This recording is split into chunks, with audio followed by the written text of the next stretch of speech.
इसका तो मतलब था कि उसका मेकअप भी साफ़ कर दिया गया होगा, और अब ये बात यकीनी हो गई थी कि लड़की तकानो है, और तकानो और नाकोफ एक ही ग्रुप से मुंसलक हैं। लेकिन अभी वो इस पर मज़ीद सोच ही रहा था कि कमरे का दरवाज़ा खुला और तकानो और नाकोफ अंदर दाखिल हुए। ओ, तुम्हें होश आ गया अली इमरान? लड़की ने होंठ खींचते हुए कहा। कौन इमरान? इमरान ने मुंह बनाते हुए कहा, और लड़की बेख्तियार तंज़ियन अंदाज में हंस पड़ी। तुमने अपने साथी का चेहरा नहीं देखा? अगर वो अपनी असली शक्ल में है तो ज़ाहिर है तुम भी अपनी असली शक्ल में ही होगे, और तुम्हारी ये अमकाना शक्ल जैसे ही सामने आती है तुम्हारा नाम हर शख्स जान जाता है। लड़की ने बड़े तंज़िया अंदाज में मुस्कुराते हुए कहा। लेकिन तुमने तो मेकअप करने के बावजूद अपने असल खद ख्वाल कायम रखे हैं मिस तुकानो। वैसे आज मुझे मेकअप में अपने उस्ताद के इस कॉल पर यकीन आ गया कि लड़कियां चाहे लाख मेकअप करके अपनी शक्ल तब्दील करने की कोशिश करें, लेकिन वो अपने बुनियादी खद ख्वाल तब्दील नहीं करती, क्यों ना कि इनके नुक्ता नज़र से उनके बुनियादी खद ख्वाल ने ही उन्हें हुस्न की मलका बनाया हुआ होता है। और यही तुम्हारे साथ हुआ मिस तुकानो कि तुम्हारी ये शक्ल देखते ही मुझे फ़ौरन एहसास हुआ कि ये खद ख्वाल तो मिस तुकानो के हैं, और फिर अपने ख्याल को चेक करने के लिए मुझे यहाँ तक आना ही पड़ा। इमरान की ज़बान तेज़ी से चल पड़ रही थी। तुमने तो अपनी तरफ से मुझे एक ड्रामा दिखाकर मुतमिन करने की कोशिश की थी, लेकिन तुमने शायद मुझे कोई मासूम सी बच्ची समझ लिया था कि मैं तुम्हारे इस ड्रामे से बहल जाऊंगी।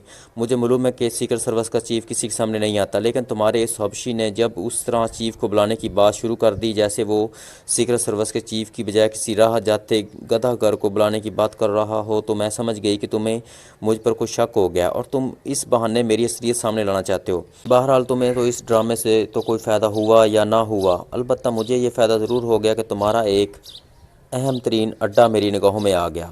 अब तुम सिर्फ इतना बता दो कि तुमने मेरे ठिकाने का कैसे पता चलाया, वही ठिकाना जिस पर निगरानी के लिए तुमने पाकिस्तान सीक्रेट सर्विस के इन एजेंटों को सफदर और जूलियाना को भेजा था। और फिर जब नाकोफ के साथ मैंने यहाँ आने का प्रोग्राम बनाया तो तुम अपने साथी समेत पहले ही यहाँ पहुँच गए। तो कानून इंतहाई संजीदा लहजे में कहा। पहली बात तो ये सुन लो कि मैंने किसी को तुम्हारी रहायशगाह की निगरानी का नहीं कहा। मैं तो उन दोनों को जानता तक नहीं। हो सकता है तुम दुरुस्त कह रहे हो, ये पाकिस्तान सीक्रेट सर्विस से मुंसलिक होंगे, लेकिन सीक्रेट सर्विस तो बेहद वसी अदारा है। हज़ारों लाखों अफराद किसी न किसी अंदाज में इससे वाबस्ता होंगे। और दूसरी बात यह कि मुझे तो अभी तक तुम्हारी इस रहायशगाह का इल्म नहीं है जिसकी निगरानी की बात तुम कर रही हो। और तीसरी और आखिरी बात यह है कि मैं तो अपने दोस्त के साथ इस जंगल वाले अहाते में पहले से मौजूद एक चीज़ हासिल करने आए थे। हमें तुम्हारे मतलब तो सिरे से इल्म तक ना था। इमरान ने इंतहाई संजीदा लहजे में कहा। इसका मतलब है कि नाकोफ दुरुस्त कहता है, पहले तुम्हें लाशों में तब्दील कर दिया जाए फिर पूछ गछ की जाए। तकानों का लहजा यकतलब सर्द हो गया। वाह, नाकोफ तो मुझे अफलातून और अरस्तु की नस्ल का कोई फ़िलासफ़र लगता है। वाह, लाशों से पूछ गछ, क्या अनोखा और खूबसूरत आइडिया है। इमरान ने बड़े मोड में बात करते हुए कहा, और उस बार तकानों बेख्तियार हंस पड़ी। ओके नकूफ़, इस हंसते मुस्कुराते आदमी को फिर अपने हाथों से गोलियां मारने का फरीज़ा भी अंजाम दे ही डालो। तो कानून ने उसी तरह हंसते हुए नकूफ़ की तरफ मुड़कर कहा, और उसका अंदाज़ ऐसा था जैसे वो इमरान को गोलियां मारने की हिदायत देने के बजाय उसे फूलों का गुलदस्ता देने की हिदायत कर रही हो। एक मिनट ठहर जाओ, आखिर इतनी भी क्या जल्दी है? अगर मेरी मौत आ गई है तो मैं मौत से भाग कर कहाँ जा सकता हूँ? कम अज़ कम तुम जैसी खूबसूरत और दिलकश रूसियाई हसीना से चंद लम्हे बातें का तो कर लूँ। इमरान मुंह बनाते हुए कार। तो कानू हाथ उठाकर नाकोफ को रोकते हुए इमरान से मुखातब हो गई। अगर तुमने ऐसी बातें नाकोफ के सामने की तो वो तुम्हें गोली मारने के लिए मेरे हुक्म का भी इंतजार ना करेगा। वो मेरा मंगेतर और हम इस मिशन की कामयाबी के बाद शादी करने वाले हैं। तो कानून ने हंसते हुए कहा। ओ, फिर तो मुबारक हो। अच्छा शौहर मंतखब किया तुमने जो अभी से हदायत और हुक्म का पाबंद है। वो बेचारा शादी के बाद क्या करेगा?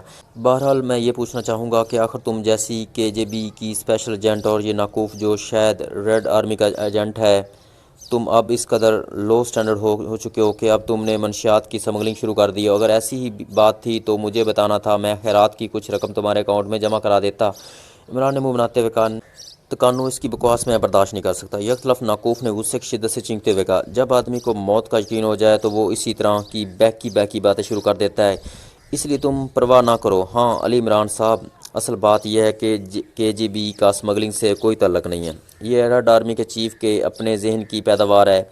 वो इस तरह अपने दुश्मनों को खोखला और बेकार करना चाहता है। और ये भी सुन लो कि नौकाफ अब रेड आर्मी का एजेंट नहीं रहा, ये भी अब केजीबी का स्पेशल एजेंट है। और हमारा मिशन पाकिस्तान सीक्रेट सर्विस का खात्मा है। मेरा तुम्हारा साथ इस राना हाउस जाने का मकसद भी यही था कि मैं पाकिस्तान सीक्रेट सर्विस के अरकान को ट्रेस करना चाहती थी, और मैं वहाँ एक ख़ास आला भी छोड़ आई थी, लेकिन उसने काम ही ना किया। उधर नाकोफ पहले से ही हरकत में था। उसने सफदर की कार और उस जूलिया के फ्लैट में मौजूद फ़ोन पे इसमें खसूसी डक्टाफ़ोन फिट कर दिया, और नतीजे में इसे मालूम हो गया कि तुम्हारे चीफ ने फ़ोन पर इन दोनों को मेरी रहायशगाह का पता देकर निगरानी के लिए भिजवाया है। इसने मुझे इतला दी और मेरे आदमियों ने इन्हें आसानी से ट्रेस करके इन्हें बेहोश कर दिया। नाकोफ चूँकि मज़ाफ़ात में एक महफूज जगह पर मौजूद था, इसलिए प्रोग्राम यही था कि इन दोनों एजेंटों को यहाँ लाकर इत्मीनान से इनसे पूछ पूछ की जाए और बाकी एजेंटों का पता करके इन्हें भी ख़त्म किया जाए। आखिर में तुम्हारा नंबर आता था, लेकिन यहाँ आते हुए मैंने तुम्हें कार में चेक कर लिया। तुमने गो मेकअप कर रखा था, लेकिन तुम औरतों की मखसूस इसको नहीं समझ सकते।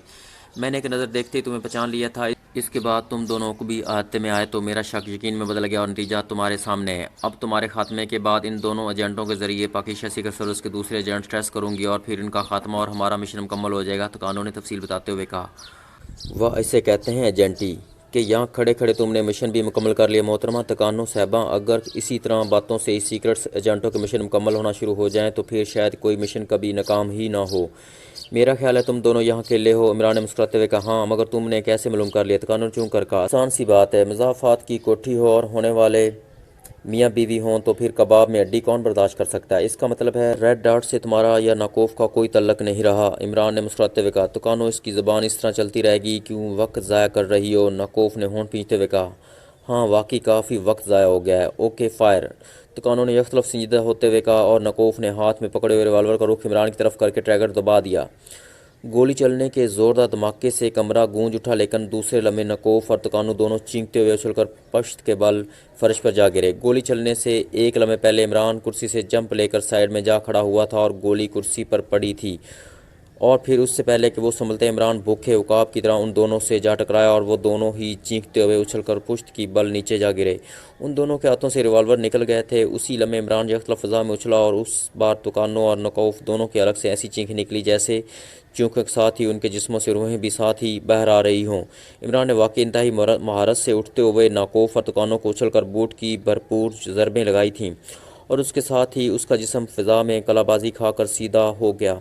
नाकोफ और तकानो दोनों ज़रब खाकर एक बार फिर तेज़ी से उठने लगे थे कि इमरान का जिस्म एक बार फिर तेज़ी से हरकत में आया और उन दोनों के अलग से एक बार फिर ज़ोरदार चीखें निकलीं। और इस बार जब दोबारा कलाबाजी खाकर सीधा हुआ तो वो दोनों ही फर्श पर पड़े बुरी तरह तड़प रहे थे। इमरान ने उन्हें इस हालत में देखा तो बिजली की सी तेज़ी से झपट कर उसने नाकोफ के हाथ से निकला हुआ रिवाल्वर झपटा, लेकिन वो दोनों इस बार साख्त हो चुके थे। उन दोनों की कनपटियों पर नीले रंग के उभार नज़र आने लग गए थे। इमरान कुर्सी की पुश्त पर पड़ी हुई नायलॉन की बारीक रस्सी की तरफ बढ़ गया, जिसे वो तकानों से बातों के दौरान काट चुका था। यही वजह थी कि नाकोफ के फायर करते ही वो उछलकर एक तरफ खड़ा हो जाने में कामयाब हो चुका था। उसने ये कटी हुई रस्सी उठा ली और उसके टुकड़ों से उसने उन दोनों के हाथ उकब में करके बांधे और फिर पैर भी बांध दिए। उसके बाद वो कमरे से बाहर निकला और थोड़ी देर बाद जब वो वापस कमरे में आया तो वो पूरी कोठी को अच्छी तरह चेक कर चुका था। वाकई वहाँ उन दोनों के अलावा तीसरा कोई आदमी मौजूद ना था। गो इमरान ने पहले ही इसका अंदाज़ा इस तरह लगा लिया था कि वो दोनों अहाते में खुद आए थे, वरना अगर यहाँ और लोग होते तो ये लोग लाजमन अहाते में उन्हें भेजते, लेकिन इसके बावजूद ये बात कन्फर्म कर लेना लाजमी था। एक कमरे की अलमारी से उसे बेहोश कर देने वाली गैस के एंटी इंजेक्शनों का डब्बा भी मिल गया था, इसलिए वापस आकर उसने सबसे पहले टाइगर, सफ्तर और जूलिया को होश में लाने के लिए इंजेक्शन लगाए और उनके हाथ आज़ाद कर दिए गए। फिर आगे बढ़कर उसने फ़र्श पर पड़ी हुई तकानों को उठाकर कुर्सी पर डाल दिया, जबकि नाकोफ वैसे ही फ़र्श पर पड़ा रहा। टाइगर, सफ्तर और जूलिया चंद लम्हों बाद ही होश में आ गए। हालांकि इमरान पर भी बेहोश कर देने वाली गैस का ही फायर किया गया था, लेकिन इमरान अपनी मखसूस ज़हनी वर्जिशों की वजह से बगैर एंटी इंजेक्शन के खुद ब खुद होश में आ गया था। लेकिन ज़ाहिर है ये तीनों बगैर इंजेक्शन के होश में ना आ सकते थे। इमरान, तुम, ये हम कहाँ हैं? जूलिया ने हैरत से इधर उधर देखते हुए कहा। जिस तेज़ी से पाकिस्तान सीक्रेट सर्विस के एजेंट बेहोश होते हैं, मेरे ख्याल में ये भी वर्ल्ड रिकॉर्ड है। इमरान ने मुंह बनाते हुए कहा। हम पर अचानक ही फायर किया गया था, जूलिया ने होंठ खींचते हुए कहा। तो तुम्हारा मतलब था कि ये पहले अखबार में इश्तिहार देते, ढोल पीट कर इलाके में ऐलान करते, उसके बाद तुम्हें बेहोश करते? इमरान ने कदरे गुस्सीले लहजे में कहा। इमरान साहब, असल में चीफ ने हमें सिर्फ निगरानी का हुक्म दिया था, इसलिए हम एक्शन में ना थे। अगर एक्शन में होते तो फिर सिर्फ बेहोश ना होते, अगले जहां को माइल बा परवाज भी होते। इमरान का लहजा उसी तरह तंजिया था। ये दोनों हैं कौन? जूलिया ने शायद मौजू बदलने की खातिर कहा। इसका नाम तकानो और इसका नाम नाकूफ, दोनों के जीबी के स्पेशल एजेंट हैं। और मिस्टर सफ्तर, तुम्हारी कार में भी इन्होंने डक्टाफोन लगाया हुआ है, और मिस जूलिया ना, तुम्हारे टेलीफोन पे इसमें डक्टाफोन नस्ब है। इमरान ने जवाब देते हुए कहा, और सफ्तर और जूलिया दोनों डक्टाफोन की बात सुनकर बुरी तरह चौंक पड़े। मेरे फ़ोन में? तुम्हारा मतलब है मेरे फ्लैट के फ़ोन में? जूलिया के लहजे में बेपनाह हैरत थी। हाँ, तुम्हारे फ्लैट के फ़ोन में। अगर तुम्हारे नॉन एक्शन रहने का यही हाल रहा तो फिर पाकिस्तान सीक्रेट सर्विस का अल्लाह ही हाफ़िज़ है। इमरान ने मुंह बनाते हुए कहा और जूलिया और सफदर दोनों के चेहरों पर गहरी नदामत के आसार उभर आए। इन दोनों को ले जाकर अपने चीफ के हवाले कर दो, वो खुद ही इनसे सब कुछ उगलवा लेगा। मैं और टाइगर ने अभी यहाँ की तलाशी लेनी है, इमरान ने कहा और टाइगर को अपने पीछे आने का इशारा करते हुए बरौनी दरवाजे की तरफ मुड़ गया। टेलीफोन की घंटी बजते ही मेज़ के पीछे ऊंची नशिस्त की कुर्सी पर बैठे हुए पकासू ने हाथ बढ़ाकर सिर उठा लिया। Yes पकासू speaking. पकासू ने करख्त लहजे में कहा, बास मार्जल बोल रहा हूँ, एक अहम इतला देनी है। दूसरी तरफ से एक मदबन आवाज़ सुनाई दी। यस क्या इतला है? पकासू ने वो सख्त लहजे में कहा, बास मदाम दुकानों के आदमियों ने मदाम दुकानों की रैशगाह के बाहर एक कार पर बेहोश कर देने वाली गैस का फायर किया। कार के अंदर एक मुकामी मर्द और एक गैर मुल्की औरत मौजूद थी। उनके बेहोश होने के बाद ये कार मदाम दुकानों की रैशगाह में ले जाई गई और फिर मदाम दुकानों थोड़ी देर बाद एक नीले रंग की बड़ी कार में बाहर आई। वो खुद स्टीयरिंग पर थीं और रुकबी सीट के नीचे वही मुकामी मर्द और गैर मुल्की औरत मौजूद थे। मैंने अपने आदमियों को उस कार की निगरानी और चेकिंग के बारे में हिदायत दे दी और अभी 37 ने इंतहाई हैरत अंगेज़ इतला दी है कि मदाम तकानो उसी कार में एक मज़ाफ़ाती शहर सराजपुर गई हैं और 33 ने इतला दी है कि वो जिस कोठी में गई हैं वहाँ बास नकोफ केला मौजूद है। उसके साथ साथ एक और अहम इतला भी मौजूद है कि मदाम तकानो के पास नकोफ की रैशगाह पर जाने के चंद लम्हों बाद ही एक और कार वहाँ पहुँची। उसके अंदर 2 गुंडे नुमा अफराद मौजूद थे।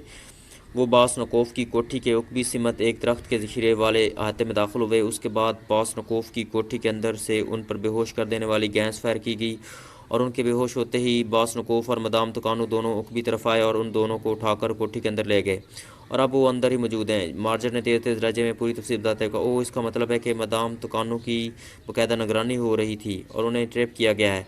यह अहमक नाकोफ लाजमन उन्हें भी मरवाएगा। इस इलाके में कितने अफराद मौजूद हैं? पाकोसू ने तेज़ बोलते हुए कहा, सर बिल्कुल करीब तो 33 है, अलबत्ता वहाँ से थोड़ी दूर हमारा एक पॉइंट मौजूद है, वहाँ से 6 आदमी फौरी तौर पर मैसर आ सकते हैं। मार्जर ने जवाब दिया, ओके, फौरी हरकत में आ जाओ। इस कोठी के अंदर बेहोश कर देने वाले गैस के फायर कराओ और मदाम तकानू और नकोफ समेत जितने अफराद भी वहाँ मौजूद हों उन सब को स्पेशल अड्डे पर मुंतकिल कर दो। इस कोठी की मुकम्मल तलाशी लो और वहाँ से जो भी ख़ास चीज़ हाथ लगे वो सब इस स्पेशल अड्डे में शिफ्ट कर दो। इस ऑपरेशन के बाद मुझे इतला करो। पकासू ने तेज लहजे में हिदायत देते हुए कहा, यस बॉस। दूसरी तरफ से कहा गया और पकासू ने रिसीवर रख दिया। होना तो साहब तकानों की नज़रों में हीरो बन रहे थे, पकासू ने बड़बड़ाते हुए कहा और फिर हाथ पर बंदी घड़ी पर वक्त देखने लगा। वो खासा बेचैन नज़र आ रहा था। तकरीबन आधे घंटे बाद टेलीफोन की घंटी एक बार फिर बज उठी और पकासू ने बड़े बेचैन से अंदाज में हाथ बढ़ाकर से उठा लिया। Yes पकासू speaking. पकासू ने तेज़ लहजे में कहा, माजर बोल रहा हूँ, बास ऑपरेशन मुकम्मल हो गया। कोठी में मदाम दुकानों बास नकूफ के अलावा 3 मुकामी अफराद और एक गैर मुल्की औरत मिली है। इसके अलावा बास वहाँ से 2